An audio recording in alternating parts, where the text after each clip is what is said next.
ಚಾಲಕನ ನಿಯಂತ್ರಣ ತಪ್ಪಿ ಕಾರು ಪಲ್ಟಿ, ಇಬ್ಬರಿಗೆ ಗಂಭೀರ ಗಾಯ. ಚಲಿಸ್ತಾ ಇದ್ದ ಕಾರು ಚಾಲಕನ ನಿಯಂತ್ರಣ ತಪ್ಪಿ ಪಲ್ಟಿ ಹೊಡೆದ ಪರಿಣಾಮವಾಗಿ ಇಬ್ಬರಿಗೆ ಗಂಭೀರವಾಗಿ ಗಾಯಗಳಾಗಿದ್ದು, ಇನ್ನಿಬ್ಬರಿಗೆ ಸಣ್ಣಪುಟ್ಟ ಗಾಯಗಳಾಗಿ ಪ್ರಾಣಾಪಾಯದಿಂದ ಪಾರಾಗಿರುವಂತಹ ಘಟನೆಯೊಂದು ನಡೆದಿದೆ. ಚಳ್ಳಕೆರೆ ತಾಲೂಕಿನ ತಳಕು ಹೋಬಳಿಯ ಚಿಕ್ಕಮ್ಮನಹಳ್ಳಿ ಗೇಟ್ ಸಮೀಪ ರಾಷ್ಟ್ರೀಯ ಹೆದ್ದಾರಿ 150 ರಲ್ಲಿ ಈ ಒಂದು ಘಟನೆ ಸಂಭವಿಸಿದೆ. ಈ ಘಟನೆಯಲ್ಲಿ ಗಾಯಗೊಂಡವರು ಬೆಂಗಳೂರಿನ ಮೂಲದ ಛಾಯಾಗ್ರಾಹಕರಾಗಿದ್ದು, ಬಳ್ಳಾರಿಯಲ್ಲಿ ನಡೆದ ನಿಶ್ಚಿತಾರ್ಥ ಸಮಾರಂಭಕ್ಕೆ ವಿಡಿಯೋ ಚಿತ್ರೀಕರಣಕ್ಕೆ ಹೋಗಿದ್ದು ವಾಪಸ್ ಬರುವಂತಹ ಸಂದರ್ಭದಲ್ಲಿ ಚಿಕ್ಕಮ್ಮನಹಳ್ಳಿ ಗೇಟ್ ಹತ್ತಿರ ಕಾರು ಚಾಲಕನ ನಿಯಂತ್ರಣ ತಪ್ಪಿ ಪಲ್ಟಿಯನ್ನ ಆಗಿದೆ.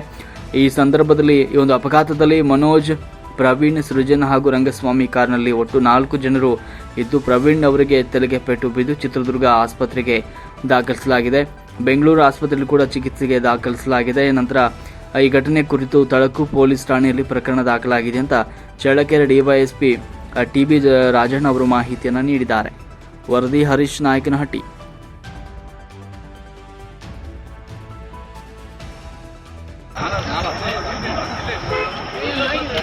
ಇವನ